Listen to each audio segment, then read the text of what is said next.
ओम भास्कराय नमः। हरे कृष्णा। आप सभी का दिन मंगलमय हो। आज 12 दिसंबर शुक्रवार है।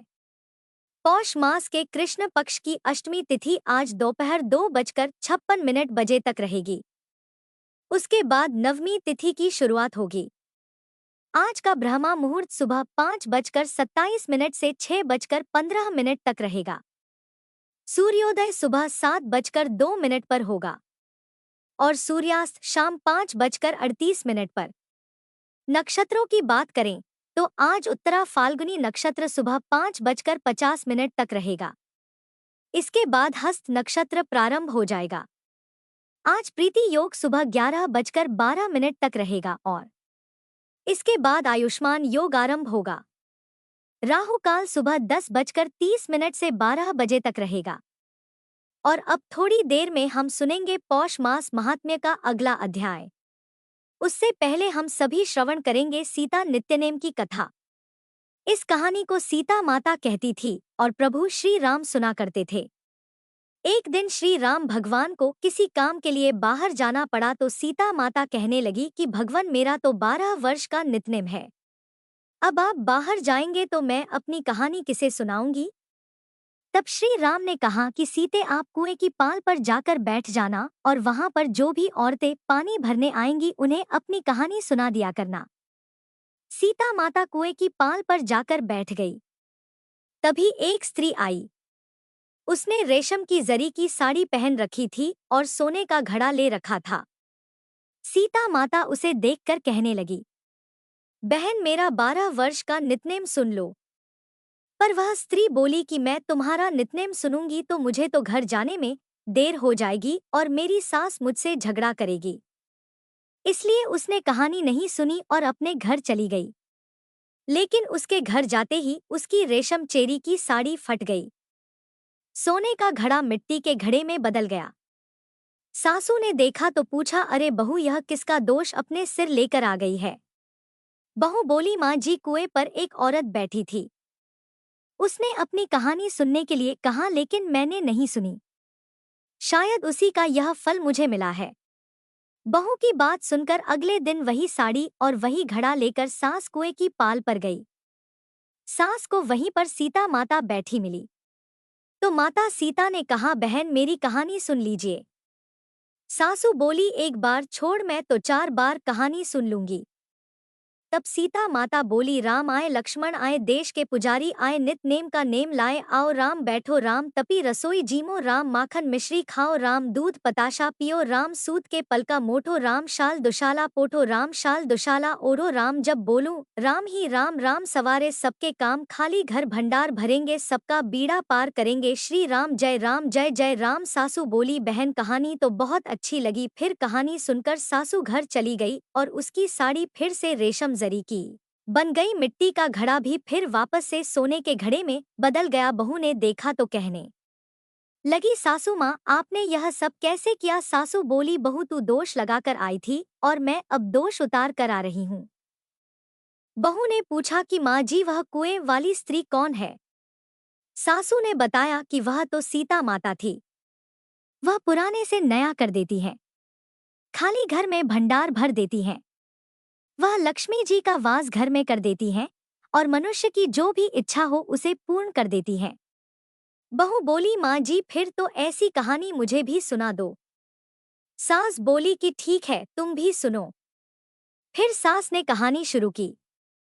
राम आए लक्ष्मण आए देश के पुजारी आए नित नेम का नेम लाए आओ राम बैठो राम तपी रसोई जीमो राम माखन मिश्री खाओ राम दूध बताशा पियो राम सूत के पलका मोठो राम शाल दुशाला पोठो राम शाल दुशाला ओढ़ो राम जब बोलूं राम ही राम राम सवारे सबके काम खाली घर भंडार भरेंगे सबका बेड़ा पार करेंगे बोलो श्री राम जय जय राम। कहानी सुनकर बहू बोली, माँ जी कहानी तो बहुत अच्छी है। सासू ने कहा, ठीक है अब से हम इस कहानी को रोज किया करेंगे। अब सास बहू रोज सवेरे उठती नहाती धोती और पूजा करने के बाद नित्यनेम की सीता माता की कहानी कहती दी।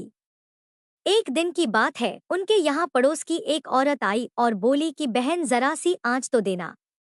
तो बहू बोली कि आज तो अभी हमने जलाई ही नहीं। पड़ोसन बोली तो फिर तुम सुबह 4 बजे से उठकर क्या कर रही हो? तो उन्होंने कहा कि हम तो सुबह सुबह उठकर पूजा करते हैं। फिर सीता माता की नित्यनेम की कहानी कहते हैं। पड़ोसन ने उनकी बात सुनकर फिर कहा कि सीता माता की कहानी कहने से तुम्हें क्या मिला? तब वे दोनों बोली कि सीता माता की कहानी कहने से घर में भंडार भर जाते हैं, सारे काम पूर्ण हो जाते हैं, मन की इच्छा भी पूरी होती है। पड़ोसन ने कहा, बहन अगर ऐसा है तब तो फिर मुझे भी कहानी सुना दो। तब बहू बोली कि ठीक है, तुम भी यह कहानी सुन लो। राम आए, लक्ष्मण आए, देश के पुजारी आए, नित नेम का नेम लाए। आओ राम बैठो राम, तपी रसोई जीमो राम, माखन मिश्री खाओ राम, दूध बताशा पियो राम, सूत के पलका मोठो राम, शाल दुशाला पोठो राम, शाल दुशाला ओढ़ो राम, जब बोलूं राम ही राम, राम सवारे सबके काम, खाली घर भंडार भरेंगे, सबका बेड़ा पार करेंगे, श्री राम जय जय राम। पड़ोसन ने इस कहानी को सुना तो कहने लगी, बहन कहानी तो बहुत अच्छी लगी। अब वह पड़ोसन भी नित्नेम सीता माता की कहानी कहने लगी। कहानी कहने से सीता माता ने पड़ोसन के भी धन के भंडार भर दिए। देखते ही देखते अब तो पूरे मोहल्ले में नित्नेम की कथा चल पड़ी और हर किसी की मनोकामना पूर्ण होने लगी। हे सीता माता, जैसे आपने उन सभी के भंडार भरे वैसे ही हमारे भी भरना। कहानी कहने वाले, सुनने वाले और हुंकार भरने वाले सबके भरना। सभी प्रेम से बोलिए सीता मैया की जय। अब सुनिए आगे का अध्याय। बच्चू लाल अग्रवाल नाम के एक धन कनक संपन्न व्यक्ति अकोला में रहते थे। वह मन के भी बड़े उदार थे। एक बार उन्होंने अपने कानों से करंज वाले लक्ष्मण पंत घोड़े की सच्ची घटना सुनी, जिससे उसके मन में शंका हो गई। उस घटना की सच का पता लगाने के लिए वह अब विचार करने लगा। एक बार साक्षात्कारी गजानन यहाँ अकोला आए और बच्चूलाल के घर के ओटे पर बैठ गए। बूलाल को बड़ा आनंद हुआ। उसने महाराज से कहा, गुरुदेव आज आपकी पूजा करने की इच्छा हो रही है। सुनकर महाराज ने सम्मति दर्शक गर्दन हिलाई। बच्चूलाल ने सारी तैयारी करके षोडशोपचार पूजा आरंभ कर दी। पहले महाराज जी को मंगल स्नान करवाया, अनेक प्रकार के उपटन लगाए और फिर स्नान करने के बाद जरी का पीतांबर महाराज को धारण करवाया। 2 काशीपुरी शले कंधे पर डालकर एक कपड़ा शिरोभूषण करके बांधा। गले में सोने की गाफे डाली। उसी तरह हाथ में सोने के संकल और 10 उंगलियों में 10 सोने की अंगूठियां भी पहना दी। हीरा चढ़ी हुई स्वर्ण की बाजूबंद पहनाई। रत्न जटित कंठा गले में डाला जो बहुत सुंदर लग रहा था। जलेबी राघवदास का नैवेद्य थाली में रखा। त्रयोदश कुणी पान का बीड़ा सामने पात्र में रखा। अष्टगंध अर्गज और इत्तर लगाया। सब शरीर पर गुलाब जल छिड़का। एक सोने की थाली में बहुत सारे रुपए और सोने के सिक्के दक्षिणा के रूप में सामने रखे। गिनती करने पर वह 10,000 के लगभग होंगे, जिसको कैसे वर्णन किया जा सके। श्रीफल सामने रखकर विनय पूर्वक हाथ जोड़कर महाराज से कहा, महाराज मेरी इच्छा राम मंदिर बनाने की है। गुरुदेव मंडप डालने पर भी उत्सव के लिए इस ओटे पर तकलीफ होती है। हे ज्ञान निधान, मेरा यह मनोरथ पूर्ण कीजिए। ऐसा कहकर उन्होंने महाराज के चरणों पर अपना माथा रखा। उनकी ऐसी अनन्य भक्ति भाव की से प्रार्थना करने पर महाराज जी बोले, जानकी जीवन भगवान श्री राम तुम्हारा मनोरथ अवश्य पूर्ण करेंगे, ऐसा मेरा आशीर्वाद है। यह तो ठीक है, लेकिन आज तुमने मुझे पोले के बैल की तरह क्यों सजा दिया है? ना तो मैं पोले का बैल हूँ और ना ही विवाह का घोड़ा जिसको इस प्रकार सजाया जाता है। अरे इन सब अलंकारों से मुझे क्या लाभ है? यह मेरे किसी काम के नहीं है। मेरे लिए तो यह सारे कुछ विश्व के समान है। यह सब उपाधि मेरे पीछे मत लगाओ भाई, तुम कहीं बड़े धनवान हो। यह सब बताने के लिए ही तो कहीं यह सब कुछ नहीं किया तुमने। जो जिसको अच्छा लगता है वह वही करता है। मैं तो उन्मत्त सन्यासी नंगा अवधूत हूँ। मुझे इन सब से कोई मतलब नहीं है। तुम प्रांछिक लोगों को ही इस सब की जरूरत होगी। मेरा यजमान भीमा के तीर पर ईंट के ऊपर खड़ा है, जो विश्वकर्ता नियंता है। क्या वह मुझे यह सब नहीं दे सकता? ऐसे बोलकर सारे अलंकार महाराज जी ने एक एक करके निकालकर चारों ओर फेंक दिए। बस 2 पेड़े खाकर महाराज वहां से चल पड़े। यह देखकर अकोला निवासी बड़े दुखी हुए। उसमें से कुछ कारंजा के लोग थे। वे कहने लगे, हमारा लक्ष्मण तो अभागी था। उसने बूलाल जैसी पूजा तो की, परंतु मन में धन का मोह रखकर आशंकित हुआ था। ऊपर से बड़ा त्याग बताने का प्रयत्न किया, तो क्या यह सब महाराज जी को पता नहीं लग सकता था? अरे वे तो सर्वज्ञ हैं, सब कुछ जान लेते हैं। जैसे दाम्भिक लोगों की पूजा अक्षता से होती है, नैवेद्य समर्पण मंत्र तो पढ़ते हैं, शक्कर खांड भी निवेदन करते हैं, लेकिन सामने रखते हैं सड़ी हुई मूंगफली। ऐसे दंभिक पूजन का फल भी फिर वैसे ही मिला होता है। अब इसको कभी भी कमी नहीं होगी। वैभव सदैव वृद्धिगत ही होगा, क्योंकि जिस पर संत की कृपा होती है वह सदा सुखी रहता है। बच्चू लाल ने अकोला में खूब ढूंढा, लेकिन महाराज जी का कहीं कोई पता नहीं चल सका। शेगांव में ही एक पीतांबर नाम का दर्जी महाराज का भक्त मठ में रहता था। वह एक फटी पुरानी धोती पहने रहता था और बड़े अनन्य भाव से सच्चे मन से महाराज जी की सेवा किया करता था। और एक दिन उसकी यही सच्चे मन से की गई पूजा फलीभूत हो गई। उसकी फटी पुरानी धोती देखकर महाराज मुस्कुरा कर बोले, अरे नाम तो तेरा पीतांबर है, लेकिन तू धोती तो फटी पहनकर रहता है, जिसमें तेरे गुप्तांग तक दिखाई पड़ते हैं और सब स्त्री पुरुष देखा करते हैं। नाम तो सोनिया और हाथ में कथली के कंगन भी नहीं। जैसे नाम तो गंगाबाई और प्यास के मारे मरती है, तेरी तो ऐसी ही हालत है। यह दुपट्टा लो और पहन लो। पीतांबर ने कोई भी विचार बिना किए दुपट्टा पहन लिया, जो औरों को बिल्कुल अच्छा नहीं लगा।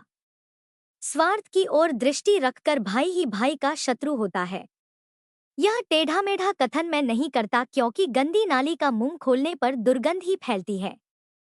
श्री गजानन महाराज जी के वैसे तो असंख्य शिष्य थे, किंतु उनमें अधिकारी दोनों हाथों की उंगलियों जितने ही। बस श्रोताओं, जंगल में वृक्ष तो असंख्य होते हैं, किंतु चंदन एकाध ही होता है। इसी तरह अब कुछ शिष्य पीतांबर को ताने कसने लगे। अरे समर्थ के पहनने योग्य वस्त्र तू पहनता है, इससे ही तुम्हारी भक्ति दिखाई देती है। तुम तो विलासी हो, तुम यहाँ अपमान करने मत रहो। तब पीतांबर ने उत्तर दिया कि इसमें मैंने अपने गुरु का कोई अपमान तो किया नहीं। मैंने तो बस उनकी आज्ञा मानकर उनका दिया हुआ वस्त्र ही पहना है, क्योंकि अगर मैं नहीं करता तो यह उनकी अवज्ञा होती।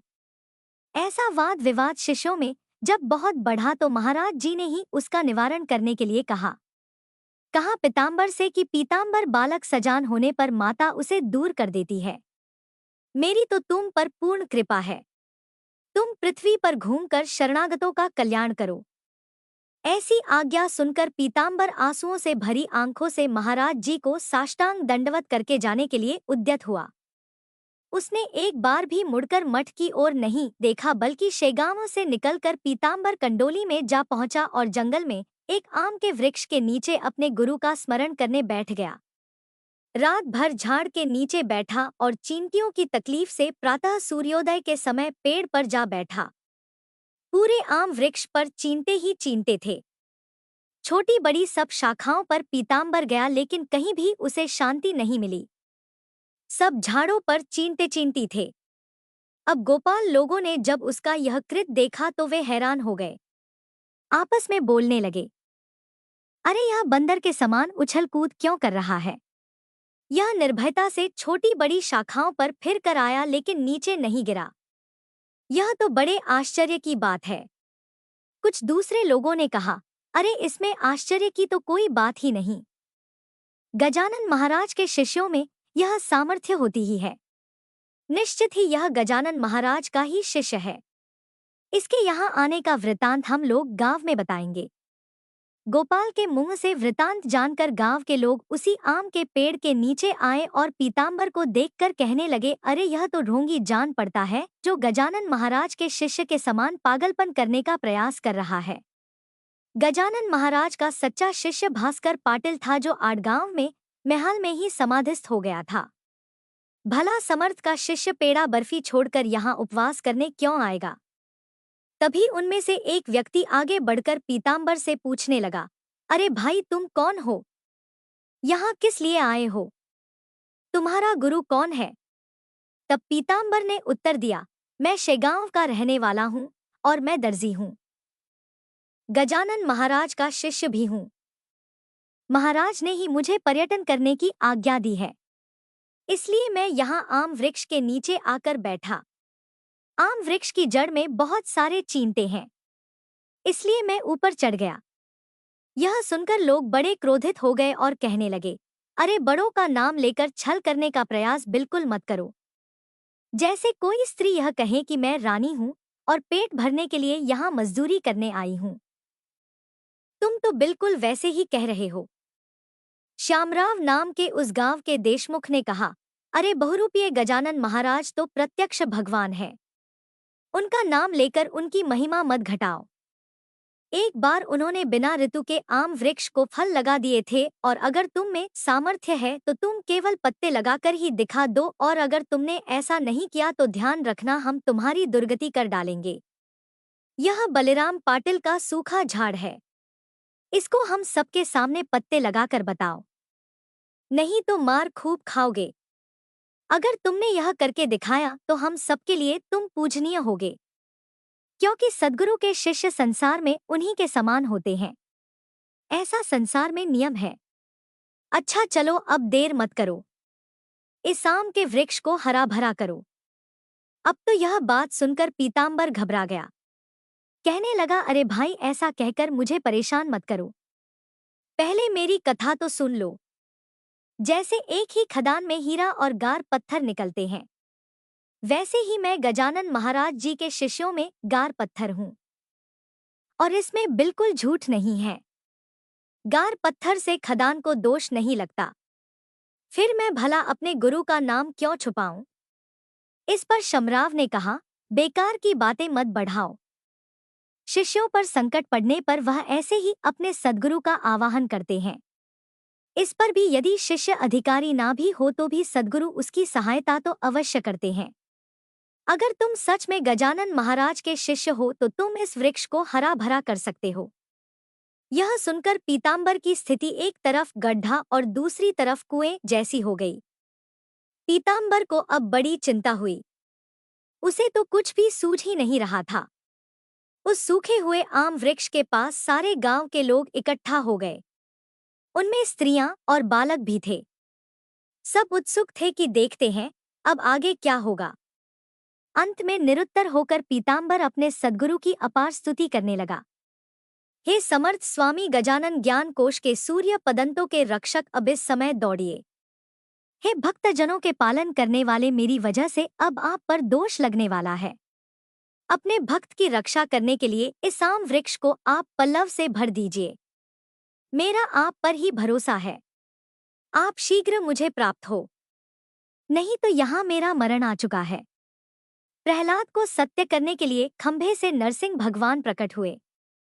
जनाबाई को सूली पर चढ़ाने के कारण वह पिघल गई। जनाबाई का बोझ भगवान पर था, किंतु मेरा तो आप पर है। संतों में और देवता में तो कोई अंतर नहीं। देवता संत होते हैं और संत ही देवता होते हैं। हे गजानन, लोग मुझे आपका शिष्य कहते हैं। मेरा तो कोई महात्म्य नहीं। महात्म्य सब आपके सन्निध है। जैसे माला के फूलों से धागे की कीमत होती है। आप पुष्प हैं और मैं धागा मात्र हूँ। आप कस्तूरी हो गजानन प्रभु, मैं तो मिट्टी हूँ। आपकी महिमा के कारण ही आज यह घोर संकट मुझ पर आया है। अब आप मेरा अंत मत देखिए। हे गुरुदेव, इस सूखे वृक्ष पर पल्लव लाइए। इस तरह प्रार्थना करके पीताम्बर ने लोगों से कहा, भाइयों, अब आप लोग सद्गुरु गजानन के नाम की जय जयकार करिए, जयघोष कीजिए। अब सभी लोग महाराज के नाम की जय जयकार करने लगे। इतने में ही एक अघात कौतुक हुआ। सूखे झाड़ पर नए नए कोपल पल्लव फूट आए, जिसे सब लोगों ने अपनी आंखों से प्रत्यक्ष देखा। यह देखकर उनमें से कुछ लोग कहने लगे कि चुटकी लेकर देखो, शायद हम लोग कोई स्वप्न देख रहे। जब कुछ लोगों ने चुटकी काट कर देखा तो सब कुछ स्वप्न की तरह नष्ट हो गया। कुछ लोग कहने लगे कि गारोडी के खेल समान कहीं नजरबंदी तो नहीं है। कहीं हम लोग मोहित तो नहीं हो गए इसलिए हमें इस सूखे झाड़ पर पल्लव नजर आ रहे हो, क्योंकि उसमें चमड़े की बादी साफ हो जाती है और खपेल के टुकड़े रुपए दिखाई देने लगते हैं। अभी भी लोगों को विश्वास नहीं हो रहा था। अब उनका यह भ्रम भी नष्ट हो गया, क्योंकि लोगों ने अपने हाथों से कुछ पत्ते तोड़ कर देखे तो उसमें दूध आने लगा। तब सभी लोग कहने लगे कि गजानन वास्तव में महान संत है। अब पीताम्बर के बारे में हम लोगों को शंका करने का कोई कारण नहीं है। यह उनका शिष्य है, इसमें कोई संदेह नहीं। अब इसको गांव में लेकर चलो। सो गजानन महाराज कभी तो इसके लिए कुंडली आएंगे, ठीक वैसे ही जैसे गौ अपने बछड़े के लिए आती है। अब यह बात सबको बहुत अच्छी लगी तो वे सभी पीताम्बर को लेकर कोडोली गांव में आ गए। जब ऐसा दिव्य कार्य हुआ तो सच में स्वाभाविक ही भाव का उदय हो गया। जैसे समर्थ रामदास स्वामी का कल्याण नामक शिष्य रामदास ने डोमगांव भेजा था, वैसे ही समर्थ गजानन महाराज ने यह पीताम्बर हमारे लिए यहाँ भेजा है। अब तो कंडोली का भाग्य उदित हुआ है। हे श्रोताओं, कोडोली गांव में वह आम वृक्ष अभी तक है और अन्य सभी वृक्षों से सबसे अधिक फल भी उसी में आते हैं। सभी गांव पीताम्बर के भजन कीर्तन में लग गया, क्योंकि हीरकणी जहां भी होती है उसका मूल्य तो होता ही है। आज भी पीताम्बर का मठ कोंडोली गांव में है और उसका अंत भी वहां हुआ। यहाँ शेगांव में गजानन महाराज मठ में एक दिन बड़े उदास मन से खिन्न बैठे हुए थे। सभी शिष्य हाथ जोड़कर महाराज जी से पूछने लगे, महाराज क्या बात है, आज आपका मन इतना अस्थिर क्यों है? तब महाराज जी ने उत्तर दिया, भाई क्या बताऊं, हमारा कृष्णा पाटिल चला गया। वह हमको रोज चिकनी सुपारी लाकर देता था, आज उसका ही स्मरण हो आया। उसका बेटा राम अभी छोटा है, सो चिकनी सुपारी यहाँ कौन लाएगा? राम बड़ा होने पर मेरी सेवा करेगा, इसलिए अब मैं इस मठ में रहने को तैयार नहीं हूँ। महाराज के ऐसा बोलने पर अब तो सबको बड़ी भारी चिंता हो गई कि महाराज जी तो यहाँ से जाने का सोच रहे हैं। कुछ भी हो, हम लोग चरण पकड़कर विनती करेंगे कि महाराज यहाँ से कहीं मत जाइए। सब लोग महाराज के चरण पकड़कर प्रार्थना करने लगे, भगवान आप हम लोगों को छोड़कर और कहीं मत जाइए। इनमें श्रीपति बंकटलाल मारुति ताराचंद ये भी थे। महाराज जी से बोले, आपकी जहाँ इच्छा हो आप वहाँ रहिए, किंतु शेगांव को मत छोड़िए। तब महाराज जी ने कहा, तुम्हारे गांव में पाटिल और देशमुख दो दल हैं, उन दोनों में फूट पड़ी हुई है, इसलिए मुझे किसी की जगह नहीं चाहिए। मैं शेगांव में जो जगह किसी की भी ना हो वहां रहना चाहता हूं। महाराज जी का यह कथन सुनकर सब लोग अब तो चिंता में पड़ गए। बड़ी कठिन समस्या आ खड़ी हुई। यह विदेशों का राज्य है, भला ऐसी सरकार महाराज जी के लिए कैसी जगह देगी? धार्मिक कारण के लिए सरकार से जगह मिलना तो बहुत कठिन है। तो सबने महाराज जी से कहा, महाराज हम में से किसकी जगह पर आप ठहरना चाहते हैं, हम देने को तैयार हैं।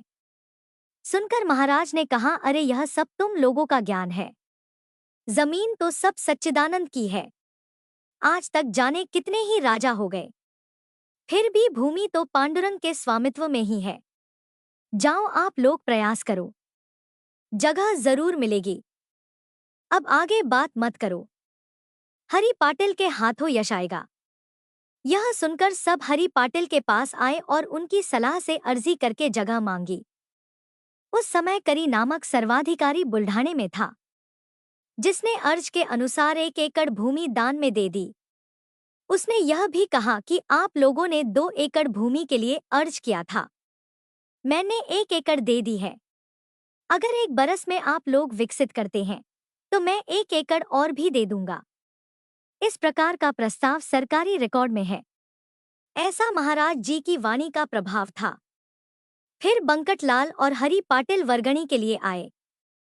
बंकटलाल, हरि पाटिल, लक्ष्मण, विट्ठू, जगदेव आदि सब लोग मिलकर अब चंदा इकट्ठा करने लगे। भाविक लोगों ने वर्गणी दी, लेकिन कुटिल जनों ने इस बात की निंदा की। कहने लगे, तुम्हारे साधु को भला चंदे की आवश्यकता क्यों पड़ गई? आप लोग गजानन को महासंत बतलाते हो और अघटन घटना करवाने वाले मानते हो, तो फिर उनके मठ के लिए चंदे की क्या आवश्यकता? अरे उनका कोषाध्यक्ष तो कुबेर है, फिर प्रतिद्वार भिक्षा मांगने की क्या आवश्यकता पड़ गई? कुबेर को बस एक पत्र लिख दीजिए, काम हो जाएगा। यह सुनकर जगदेव ने कहा, इस भिक्षा का उद्देश्य आप लोगों के कल्याण के लिए है।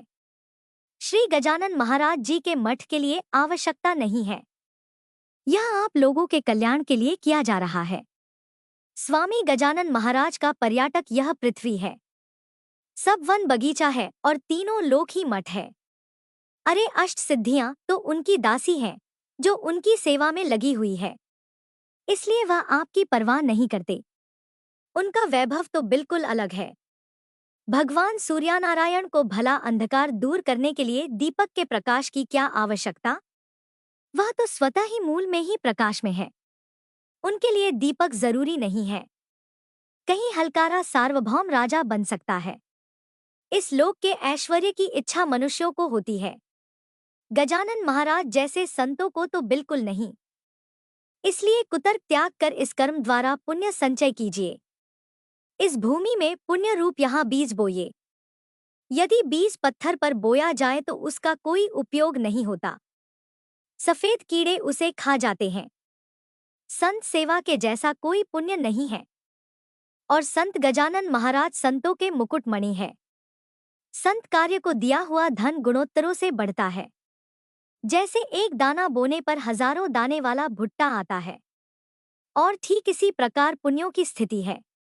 ऐसा बताने पर वे सभी निरुत्तर हो गए। यदि प्रतिष्ठित व्यक्ति हो तो चंदे का कार्य समीचीन होता है।